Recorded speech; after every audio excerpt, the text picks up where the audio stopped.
안녕하세요. 2020년 5월 5일 화요일 아침입니다. 제가 어렸을 때 TV에서 즐겨보던 드라마 중에 조선왕조 500년이라는 드라마가 있었습니다. 좀 이상하지요? 제가 그렇게 나이가 많은 사람도 아닌데 제가 역사를 좋아해서 그런지 어른들 즐겨보던 사극 드라마를 어렸을 때 졸음을 참아가면서 늦게까지 보았던 기억이 있습니다. 궁중의 암투, 배신, 간신배, 별로 힘이 없는 왕, 그 와중에 간간히 나오는 충신들.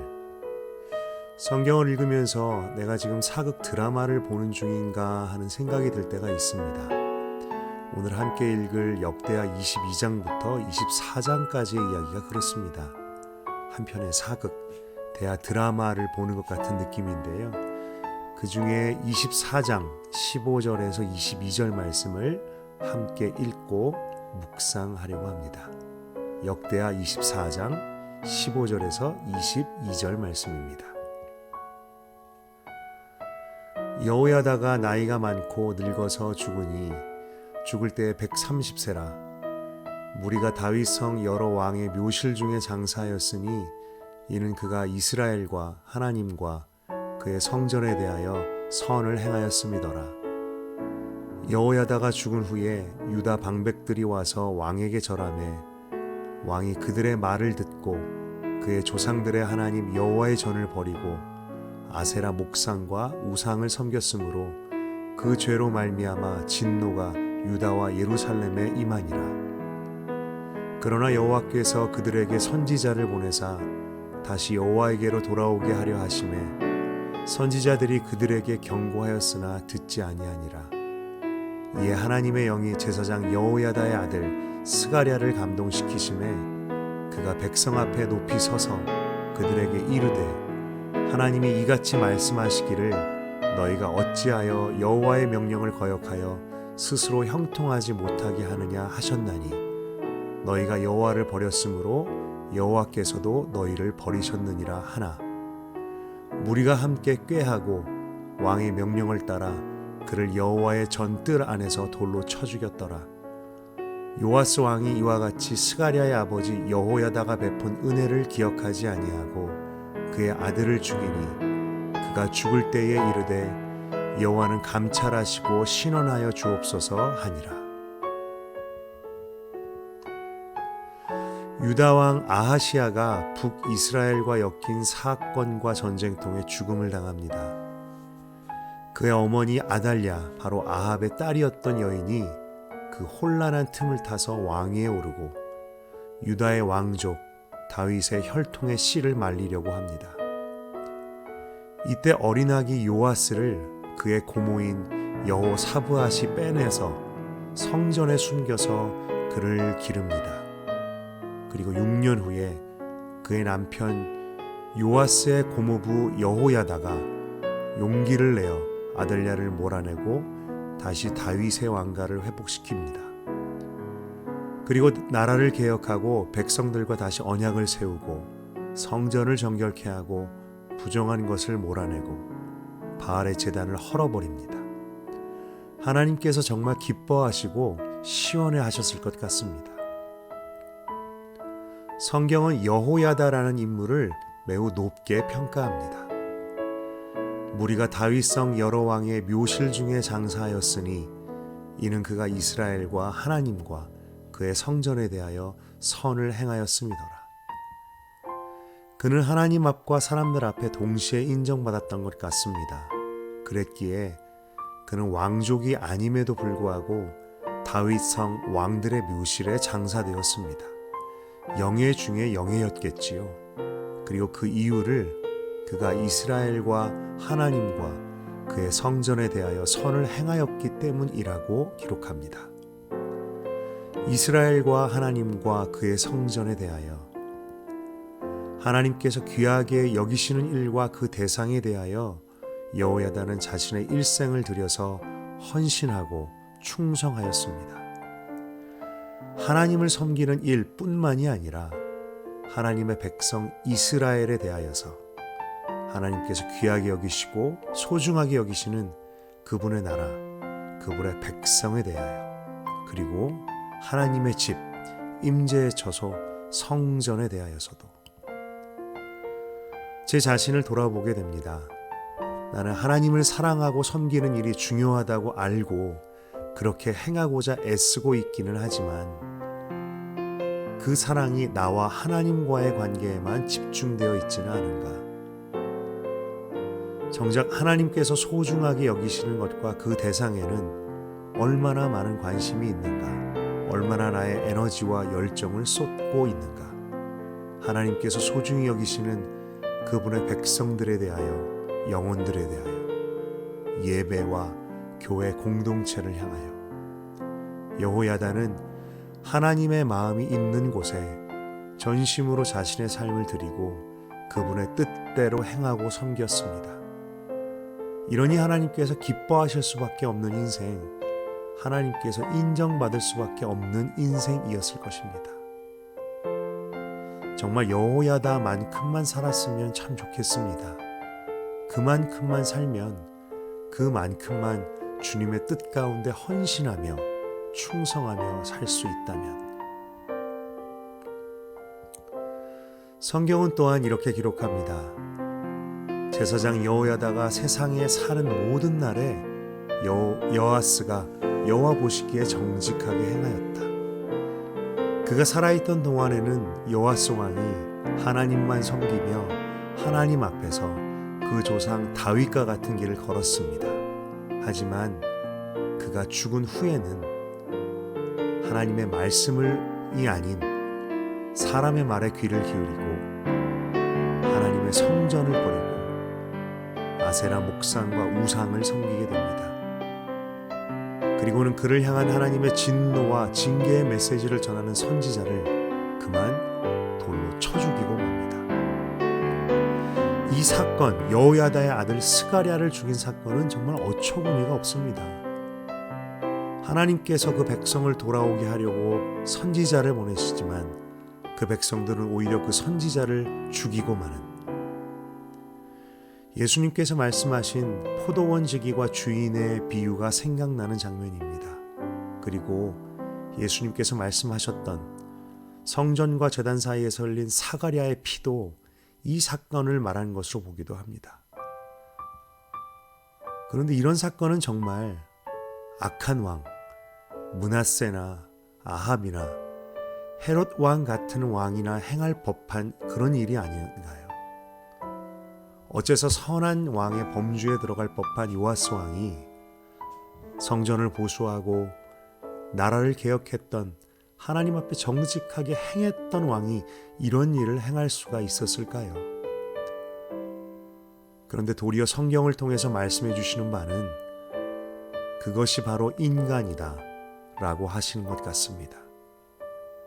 지난 주간에 말씀으로 만났던 아사 왕도 그랬고 솔로몬도 그렇고 다윗도 그렇고, 한결같기가 어렵고 완전하기가 불가능한 것이 인간임을, 은혜를 알고 그 은혜에 머무르기가 너무 어려운 존재가 바로 인간임을, 바로 우리임을 말씀해 주시는 것 같습니다.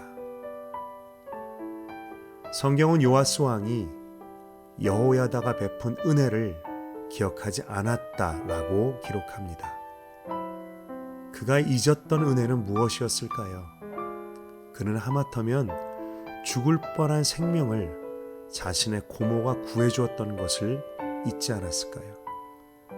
평생 성전에 숨어서 살았어야 했던 삶을 고모부 여호야다가 목숨을 걸고 반란을 일으켜 한순간에 한 나라의 왕으로 회복시키고 바꿔주었던 것을, 그리고 평생을 바쳐 자신의 곁에서 멘토가 되어주고 돕는 자가 되어주었던 여호야다로부터 받았던 은혜를, 이 모든 것을 잊고는 하나님의 경고의 쓴소리를 말하는 자신의 사촌 스가랴를 죽이고 말았습니다. 그런데 요아스 왕이 여호야다로부터 받았던 은혜는 사뭇 우리가 삼위 하나님께 받았던 은혜와 매우 비슷합니다. 죽을 법한 우리의 인생을 자신의 생명과 바꿔서 살려주신 예수님의 은혜, 평생 죄의 종 사망 권세에 붙잡힌 자로 살 뻔했던 우리를 한순간에 그 백성으로 자녀로 삼아주셨던 하나님 아버지의 은혜, 그리고 지금 이 순간에도 우리 곁에서 말씀해 주시고 가르쳐 주시고 도와주시는 성령님의 은혜, 그 은혜는 나는 기억하고 있는가? 오늘 나는 이 사실, 이 복음의 메시지를 잊지 않고 있는가? 우리는 요아스 왕이 어떻게 그럴 수 있는가 하고 손가락질할 것이 아니라 우리도 바로 그와 같은 일을 범하고 반복하기가 더 쉬운 인생임을 깨닫는 것이 더 중요하고 더 맞는 것 같습니다.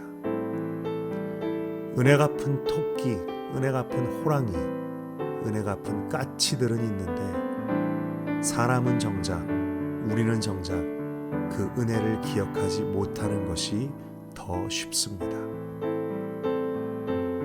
그렇기 때문에 날마다 말씀 묵상과 기도로 하나님 앞에 나아가는 이때가 저에게 너무나도 큰 힘이 되는 것을 고백합니다. 저는 정말 마음이 높아지기가 너무나 쉽습니다. 주신 은혜를 잊어버리기가 너무나 쉽고 하나님의 능력으로만 살 수 있다는 것을 기가 막히게 잘 잊어버립니다. 그리고 구원의 은혜, 자녀 삼아주신 은혜라는 것이 익히 앓고 있는 문구와 지식으로만 머물기가 너무나 쉽습니다. 그렇게 되면 저는 무늬만 그리스도인, 복음을 따라 살지 못하는 그리스도인 되기가 너무나 쉽습니다.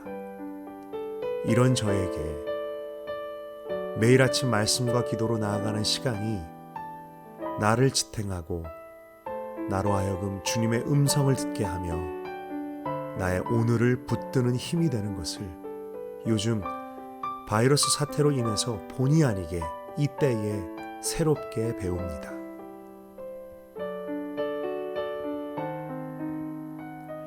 제사장 여호야다가 세상에 사는 모든 날에 이 말씀을 읽을 때 하나님 아버지의 안타까운 마음이 느껴집니다. 여호야다가 세상에 사는 모든 날 동안에는 요아스가 내 앞에서 정직하게 행했었는데, 여호야다가 세상에 사는 모든 날 동안에는 내 아들 요아스가 나의 길을 정직하게 걸었는데, 나를 따랐었는데, 하나님께서는 그 날들을, 요아스가 하나님을 정직하게 따랐던 그 날들을 너무나 그리워하시고 안타까워하시는 것 같습니다. 그래서 하나님께서는 그 안타까운 마음 때문에 선지자를 보내셨습니다. 분노와 진노를 담은 마음도 분명히 있으셨겠지만 그보다 더 큰 하나님 아버지의 마음은 돌아오기를 바라고 돌아오라는 아버지의 마음이셨습니다. 그리고 14절 말씀을 보면 비슷한 표현으로 하나님 아버지의 안타까움을 기록합니다. 여호야다가 세상에 사는 모든 날에 여호와의 전에 항상 번제를 드렸더라. 여호야다가 있던 그때에는 하나님의 성전에서 예배가 끊어지지 않았습니다. 그러나 그가 죽은 후에 요아스가 하나님의 길을 떠난 후, 버린 후에는 그 예배가 끊어지고 말았습니다. 동일하게 하나님 아버지의 안타까운 마음이 느껴집니다. 여호야가 살아있던 날에는 내 집에서 나를 향한 내 백성들의 예배가 매일매일 끊어지지 않았었는데, 뜨거운 예배, 진정한 예배가 있었던 곳에 이제 더 이상 예배가 없어진, 예배가 잃어버린 것에 대한 하나님 아버지의 안타까워하시고 애통해하시는 마음. 말씀을 묵상하며 이런 분들을 생각하게 됩니다. 이전에 뜨겁게 하나님을 예배했지만 여러 가지 이유로 상처로, 관계 문제로, 상황 때문에 예배를 잃어버리고 예배가 끊어진 사람들, 그들을 향한 하나님의 안타까운 마음은 어떠실까? 이전에 뜨겁게 하나님을 사랑했지만 그 사랑이 식어지고 믿음의 열정을 잃어버린 사람들, 그들을 보시는 하나님의 안타까움은 어떠실까? 그리고 이전에 뜨겁게 하나님을 예배하고 수많은 교회가 있었던 땅, 그러나 지금은 교회가 무너지고 예배가 끊어진 땅, 바로 북한과 같은 땅을 보시는 하나님의 마음은 과연 어떠실까? 오늘 하루 말씀을 묵상하며 하나님의 마음을 느껴보기 원합니다. 그리고 하나님께서 애통해 하시는 그들을 위하여 기도하는 하루 되었으면 좋겠습니다. 이 시간 함께 묵상해 보았으면 좋겠습니다. 나는 여호야다처럼 하나님께서 소중히 여기시는 일과 대상에 나의 마음을 쏟고 있는가? 나의 신앙은 나와 하나님과의 관계에만 치중한 것은 아닐까? 나는 은혜를 기억하는 하루를 살고 있는가? 생명을 주신 은혜, 자녀 삼아 주신 은혜, 날마다 함께 하시는 은혜에 대한 감사가 살아있는 하루를 살고 있는가? 혹은 이를 회복하기 위해 내게 필요한 것은 무엇일까? 그리고 주변에 예배가 끊어지거나 신앙의 열정을 잃어버린 사람들이 있다면 하루 중 시간을 내어서 그들을 위해 기도하는 시간을 가져보기를 원합니다. 함께 한번 묵상하는 시간 갖겠습니다.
이 시간 함께 기도하겠습니다. 하나님 아버지, 요아스 왕을 손가락질 것이 결코 아닙니다. 정말 우리는 하나님의 은혜를 정말 기억하지 못하고 잊기가 너무 쉬운 인생들입니다. 정말 복음의 메시지가 생명을 주시고 자녀 삼아 주신 은혜가, 날마다 나와 함께 하시는 그 은혜가 너무나 제 속에서 그저 문구와 지식이 되기가 쉽습니다. 하나님, 그렇기에 날마다 말씀과 기도의 자리에서 저를 붙들어 주시고 말씀해 주시고 일으켜 주시니 감사합니다. 우리 하늘이 모든 지체들이 정말 말씀과 기도 가운데 매일매일 이 은혜를 기억하고 복음의 메시지를 살아내는 그런 하루하루 되게 하여 주시옵소서. 하나님, 저도 여호야다처럼 주님께서 소중히 여기시는 일과 그 대상에 나의 마음을, 나의 일생을 쏟기를 원합니다. 오늘도 우리가 우리 주변의 이웃들과 또 저 예배가 끊어진 북한 땅을 위하여 기도하는 하루 되게 하여 주시옵소서. 예수님의 이름으로 기도드렸습니다. 아멘.